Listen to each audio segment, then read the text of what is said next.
Welcome to The Victory Kitchen, the podcast all about American food rationing during World War II.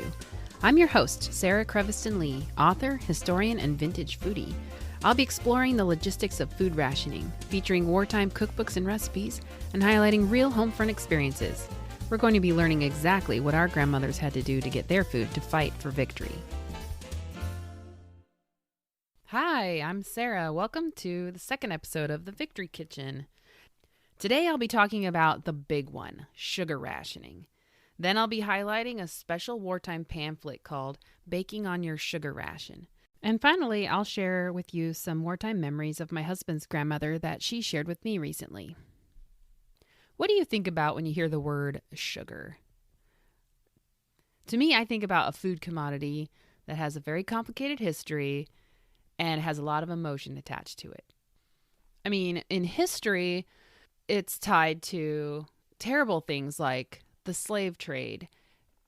On the other hand, it's also allowed civilizations to flourish. In today's American society, sugar has kind of an extreme spectrum where, on one hand, people love it. They love eating it. They love baking with it. And even though there are a lot of substitutes out there, nothing really quite takes the place of sugar. At least that's my opinion. On the other end of the spectrum, sugar is almost demonized because of how bad it is for our health. So however you feel about sugar, one thing we can't argue about is that sugar has been a vital food crop in modern civilization. So what's the story about sugar in World War II? Why was sugar so important? Well, there are two vital things to remember. One is that they viewed sugar as an important energy food. And two, sugar was vital for morale as a comfort food. Sugar was the longest food commodity to be rationed. It was rationed from 1942 until 1947, 2 years after the war ended. So where did the sugar go?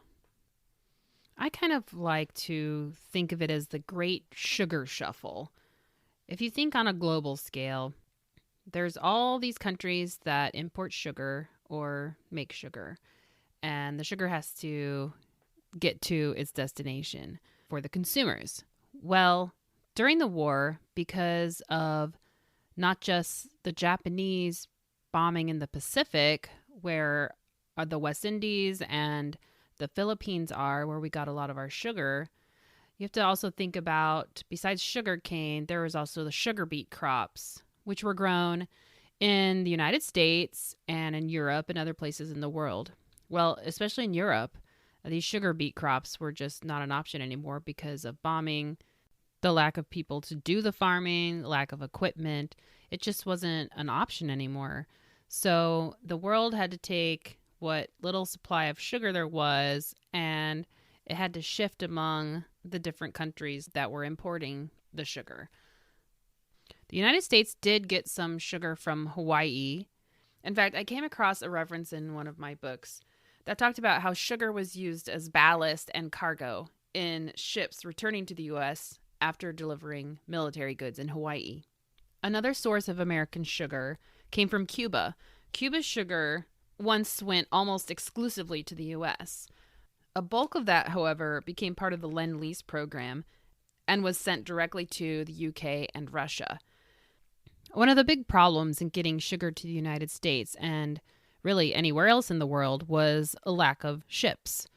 Besides the fact that a lot of ships were being used now to transport military goods, it was just too dangerous to be shipping very much of anything because we were losing a lot of ships to U-boats and in the Atlantic and then the Japanese attacks in the Pacific.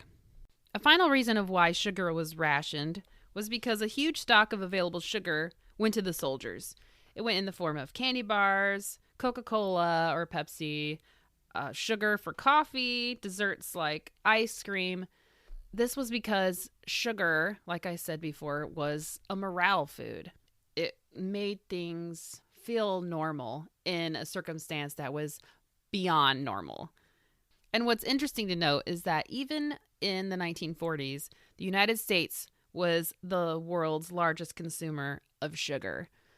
So that actually hasn't changed at all. So what did the government try to do to help with this sugar problem?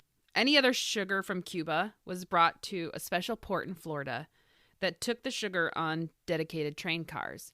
There was a problem with this, though, too, because there were a shortage of train cars. Another aspect of the problem that they were trying to solve was the government had sugar beet crop programs telling the farmers how much to grow, but unfortunately these never really lined up with planting times, so they would get the notice out, but by then the farmers had already planted their crops, so it was too late. So expectations weren't ever met until 1947, when there was a huge U.S. sugar beet crop, and that made it so that the sugar availability was enough to satisfy demand, and sugar rationing ended.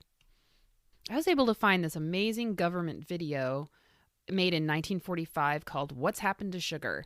explaining why sugar was still being rationed at the end of the war. I'll leave the link to this at my blog, victorykitchenpodcast.com, so that you can take a look at it, because it really illustrates it so well. Now we get down to the actual sugar rationing.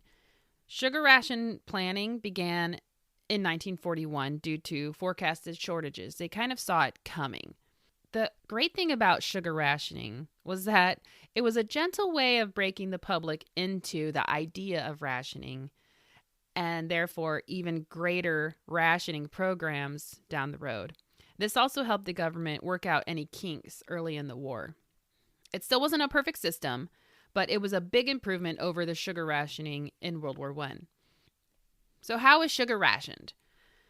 Sugar rationing started May 4th, 1942, using War Ration Book 1. I'm going to read to you this really interesting little article from Life magazine, May 11th, 1942. And it's all about the sugar rationing. The title is Sugar, U.S. Consumers Register for First Ration Books. On May 4th, for the first time in its history, the people of the United States lined up inside schoolhouses to register for their first book of rationing coupons. Sugar is the first commodity for which War Ration Book 1 will be used. All sugar sales stopped April 27th. They were resumed May 5th, where registration was completed, but only to consumers armed with a War Ration Book. The fixed ration of half a pound a week per person is half what the sweet-toothed U.S. public normally consumes, but is almost twice as much as allotment in France and Italy.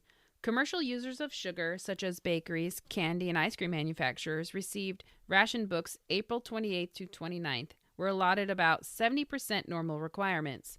The existing sugar shortage, which necessitates rationing so that all on the home front may have a fair share, is due to 1. Fact that 62% of sugar used in U.S. was imported from Philippines, Hawaii, and West Indies, and 2.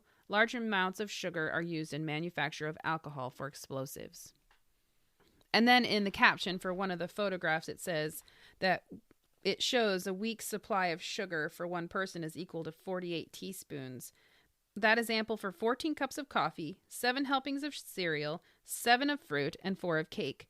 Individual may decide whether he'd prefer more coffee and less cake, or more whiskey sours and no cereal at home. In addition, he may purchase, without ration stamps, beverages, candy, desserts in commercial places. In some of the other captions for the photographs, they give advice about sugar. One of them is someone's pouring syrup on top of a grapefruit half. It says honey, maple, or corn syrup and molasses are suggested for sweetening fruits. These may also be used for cooked desserts. There's another one showing a woman pouring off the fruit juice from a can of fruit cocktail. It says, juice from canned fruits should be kept. It can be used as a sweetening agent in cooking, sauces, and for jellied desserts. And in this last picture, it shows a woman sprinkling salt over fruit, like canned fruit. It says, salt, although not a sugar substitute for sugar, adds flavor to most foods, has the odd effect of accentuating the sugar taste. And finally, it's got this amazing, huge picture of War Ration Book 1 with all its stamps. I only have ones that with stamps taken out because they were used in the war. But anyway, you can access this Life magazine online for free, and I'll include a link to that at my blog. This article, though, it really even though it's very short, it gives a lot of great information. And they mentioned one of the reasons for sugar rationing that I neglected to mention before was that large amounts of sugar were used in the manufacture of alcohol for explosives. And in wartime, that's extremely important. Now, if you wanted to get some canning done in the height of fruit season, you had to fill out a form declaring how much you plan to can, exactly the amount of sugar you would need for your canning project, and you wouldn't be able to use the sugar for anything else. As we learned about in the Life magazine article, the sugar rationing affected the commercial industry for things like candy and ice cream. The public didn't have to turn in any ration coupons to go to like a commercial establishment for something that contained sugar, but businesses were only allotted so much. Now let's talk about how the American public dealt with sugar shortages. This may or may not come as a surprise, but commercial food companies jumped on the victory bandwagon to help fill this need. Like in my hand, I'm holding today's featured cookbook, Baking on Your Sugar Ration. This was published by the Wheat Flour Institute. So, of course, they're promoting the use of flour, while at the same time showing how patriotic they are by sharing with you these recipes on how to make do with your sugar ration. The purpose of cookbooks like these wasn't just showing housewives how to bake with less sugar, but also to teach them how to use sugar substitutes, because different types of sugars behave differently when they're baked. Sugar substitutes could include honey, corn syrup, molasses, sorghum, processed foods like Jell-O, sweetened condensed milk, graham crackers, pudding mix. Those all had sugar already in them. Then also dried fruits and, like the Life magazine article mentioned, canned fruit juice. Finally, there's maple syrup and maple sugar. By using any of these, you could reduce your sugar use, but if you weren't an experienced baker, a guide to help you navigate all these sugar substitutes was really helpful.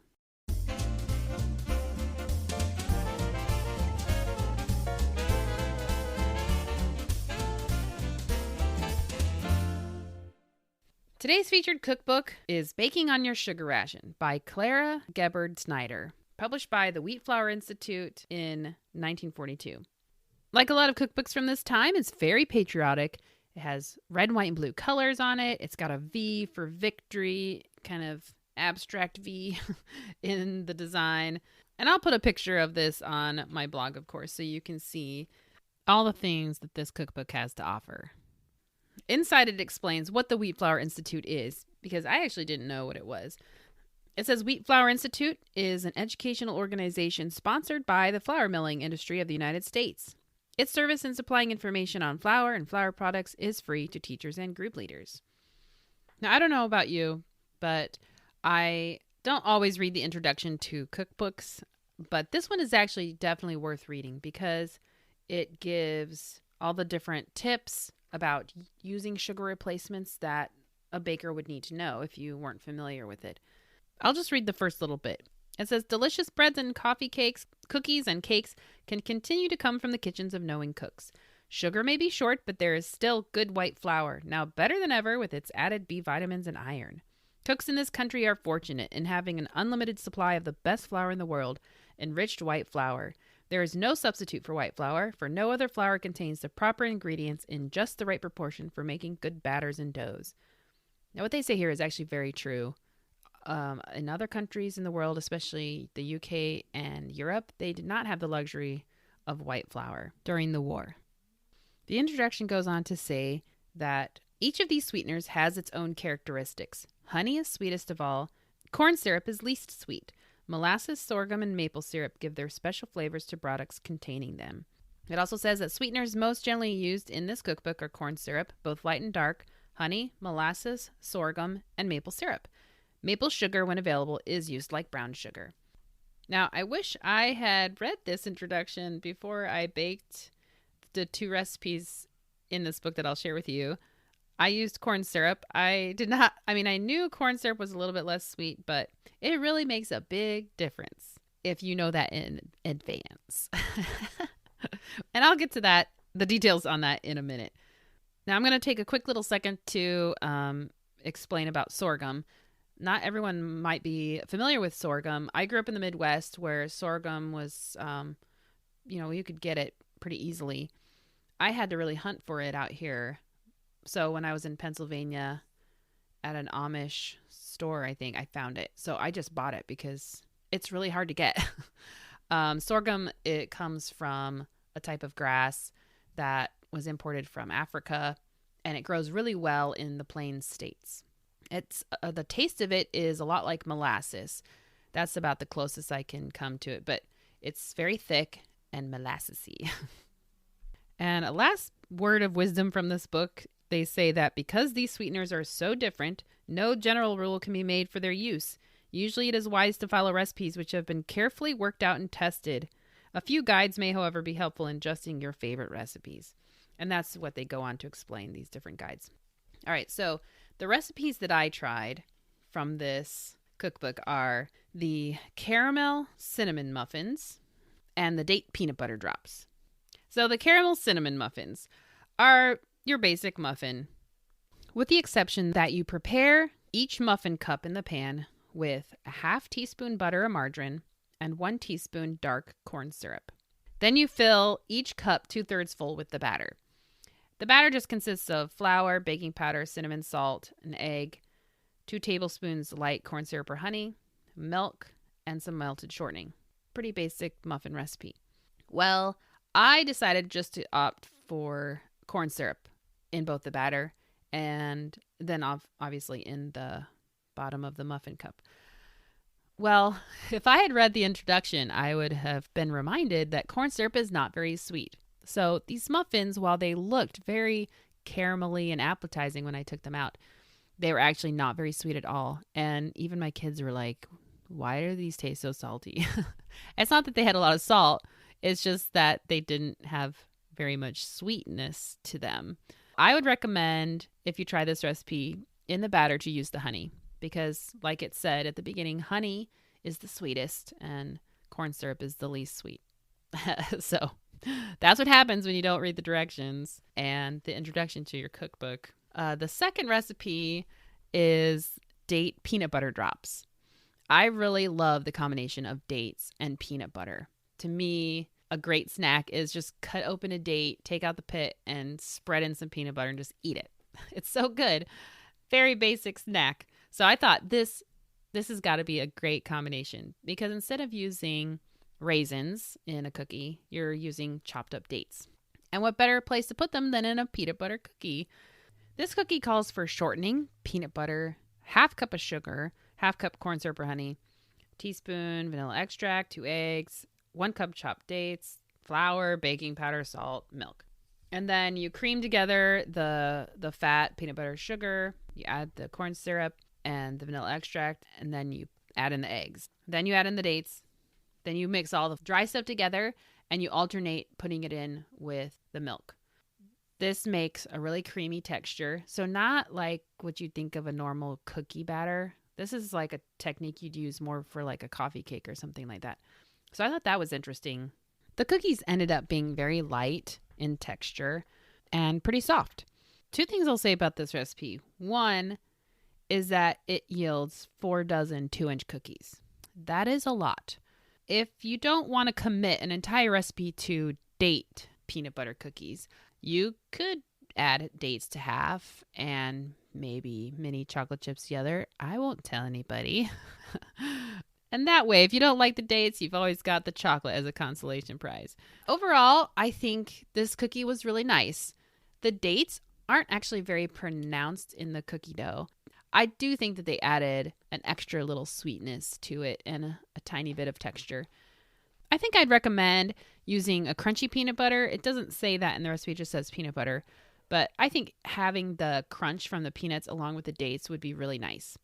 Images of this cookbook and the recipes are going to be on my blog, so you can go to victorykitchenpodcast.com where you can try out these recipes for yourself.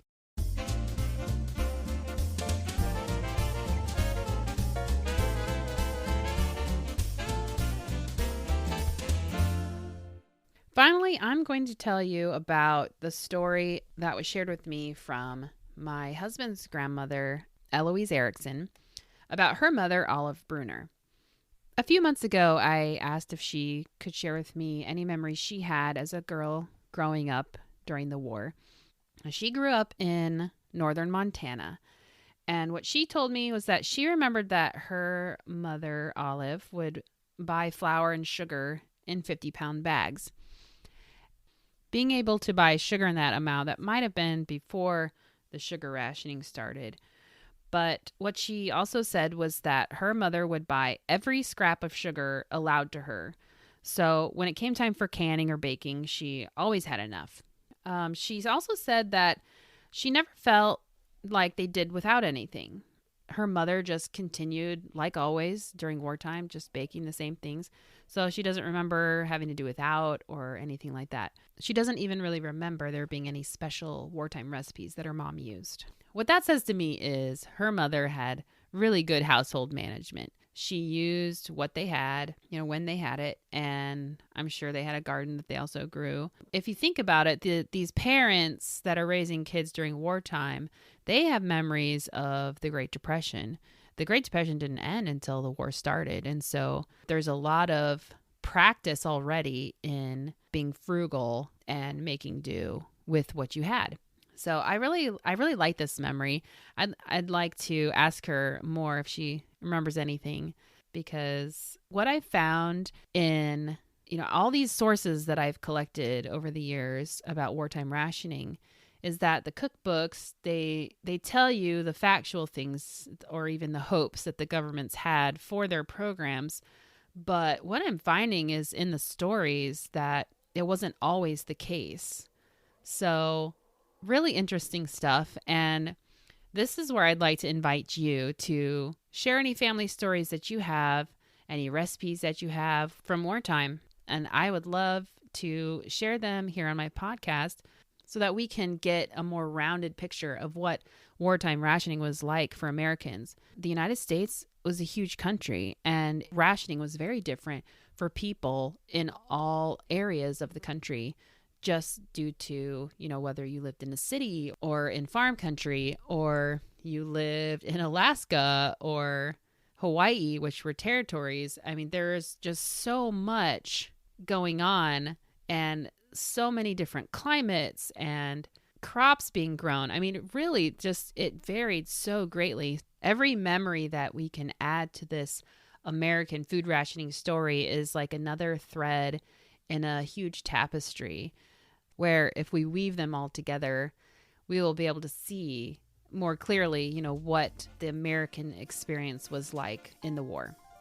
To share your stories and recipes, or to see images of original sugar request slips and sugar ration points, as well as today's featured cookbook, head on over to my blog, victorykitchenpodcast.com. Thanks for joining me, and I'll see you next time. Bye.